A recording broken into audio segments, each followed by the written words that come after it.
తెలంగాణ అభివృద్ధికి కేంద్రం కట్టుబడి ఉందన్నారు బీజేపీ నేతలు. త్వరలో RRR నార్త్ విభాగానికి కేంద్ర కేబినెట్ కూడా ఆమోదం లభిస్తుందని చెప్పారు. రాష్ట్రంలో కాంగ్రెస్ ప్రభుత్వం మహిళలకు ఇచ్చిన హామీలు ఏమయ్యాయని ప్రశ్నించారు.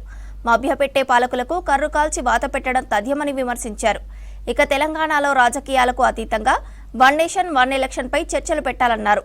దేశ భవిష్యత్తు కోసమే వన్ నేషన్ వన్ ఎలక్షన్ అని తెలిపారు బీజేపీ నేతలు.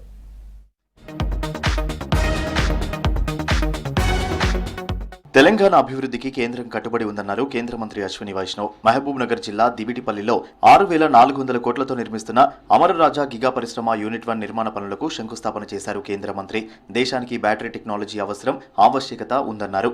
ఇంత గొప్ప పరిశ్రమ స్థాపనకు భూములిచ్చిన దివిటిపల్లి ప్రజలకు కృతజ్ఞతలు తెలిపారు. ఈ కంపెనీ స్థాపనతో తెలంగాణ అభివృద్ధి, బ్యాటరీ ఛార్జింగ్ ఫుల్ అయినట్లే అని చెప్పారు కేంద్ర మంత్రి అశ్విని వైష్ణవ్. बैटरी की टेक्नोलॉजी को, सेल की टेक्नोलॉजी को मास्टर करना, समझना और उसमें लेटेस्ट रिसर्च, लेटेस्ट डेवलपमेंट करना. मैं इसलिए आया हूं क्योंकि ये देश के लिए बैटरी की बहुत बड़ी एक आज शुरुआत है गीगा फैक्ट्री बनाने के लिए. तो सबसे पहले तेलंगाना को और महबूब नगर के लिए जोर से ताली बजाओ. RRR నిర్మాణానికి సంబంధించి నితిన్ గడ్కరీతో మాట్లాడానని చెప్పారు కేంద్ర మంత్రి కిషన్ రెడ్డి. త్వరలో RRR నార్త్ విభాగానికి కేంద్ర కేబినెట్ కూడా ఆమోదం లభిస్తుందని చెప్పారు. రింగ్ రోడ్డును జాతీయ రహదారులుగా గుర్తించాలని గడ్కరీకి విజ్ఞప్తి చేశామన్నారు కిషన్ రెడ్డి. అంబర్పేట్ ఫ్లైఓవర్ దాదాపు పూర్తయిందన్న కిషన్ రెడ్డి 6 ప్రాంతాల్లో భూసేకరణ కారణంగా కొంత పని మిగిలిపోయిందని చెప్పారు. అక్కడక్కడ కొన్ని చిన్న చిన్న ల్యాండ్ అక్విజిషన్ లిటిగేషన్స్ ఉన్నాయి, కొన్ని కట్టడాలు ఉన్నాయి, రిలీజియస్ కన్స్ట్రక్షన్ ఉన్నాయి, కొన్ని ఫారెస్ట్ క్లియరెన్స్ చేయాల్సి ఉన్నాయి, కొన్ని కోర్టు డిస్ప్యూట్స్ ఉన్నాయి. ఇవన్నీ కూడా అల్టిమేట్గా వేల కోట్ల రూపాయలు ఖర్చు పెట్టిన తర్వాత మధ్యలో కొద్ది ఆర్డీల్స్ తోటి అవి పూర్తిగా మరి ప్రారంభోత్సవం చేసుకోలేకపోతున్నాం.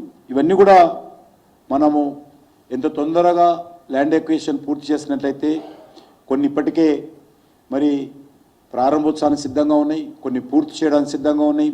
రాష్ట్రంలో కాంగ్రెస్ ప్రభుత్వం మహిళల అభివృద్ధిపై ప్రకటనలకే పరిమితమైందన్నారు కేంద్ర మంత్రి బండి సంజయ్. మహిళలకు ప్రతి నెల 2,500 రూపాయలు, తులం బంగారం, స్కూటీల హామీలు ఎటుపోయాయని ప్రశ్నించారు. తెలంగాణ మహిళలు రాణి రుద్రమాదేవి వారసులన్నారు. రాష్ట్రపతి ఆర్థిక మంత్రిగా మహిళలకు బాధ్యతలు అప్పగించామన్నారు. మహిళా సాధికారతను చేతల్లో చూపుతున్న వ్యక్తి ప్రధాని మోదీ అన్నారు సంజయ్.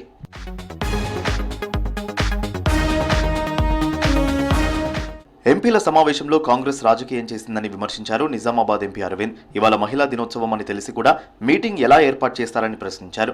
అందుకే సమావేశానికి వెళ్లలేదన్నారు. ఇక దళితులపై ప్రభుత్వానికి ప్రేమ ఉంటే సీఎం కుర్చీ దళితులకు ఇచ్చేయాలన్నారు. తప్పుడు లెక్కలతో బీసీ రిజర్వేషన్ల చట్టం ఎలా చేస్తారని ప్రశ్నించారు అరవింద్. దళిత ఉప ముఖ్యమంత్రికి ప్రగతి భవన్ అది ఆయనకే ఇచ్చేసినాము, మీటింగ్లు చైర్ చేయనిస్తున్నాము. నీకు నిజంగా ప్రేమ ఉంటే ముఖ్యమంత్రి కుర్చీ ఇచ్చేయి. నీకంటే ఎక్కువ ఎక్స్పీరియన్స్ ఉన్నది ఆయనకి. అంటే మోచేతికి బెల్లం పెడుతున్నా, చిన్న పిపర్మెంట్ ఇచ్చి ఇదే 5 స్టార్ బార్ అనుకోవాలన్నా, ముఖ్యమంత్రి కూర్చే ఇచ్చేయండి. మరి ఇవాళ మహిళా దినోత్సవము, ఆల్రెడీ ఎంగేజ్మెంట్స్ ఉన్నాయి అందరివి. ఒక సమయము కోఆర్డినేట్ చేసుకొని మళ్ళీ మీటింగ్ పెట్టుకుందాము అని చెప్పి పార్టీ లేఖ పంపించడం జరిగింది. ప్రజాభవన్ లో జరిగే ఆల్ పార్టీ ఎంపీల సమావేశానికి దూరంగా ఉన్నారు బీజేపీ ఎంపీలు. ప్రభుత్వం ఆధ్వర్యంలో జరిగే మీటింగ్ కు అటెండ్ కావద్దని డిసైడ్ అయ్యారు.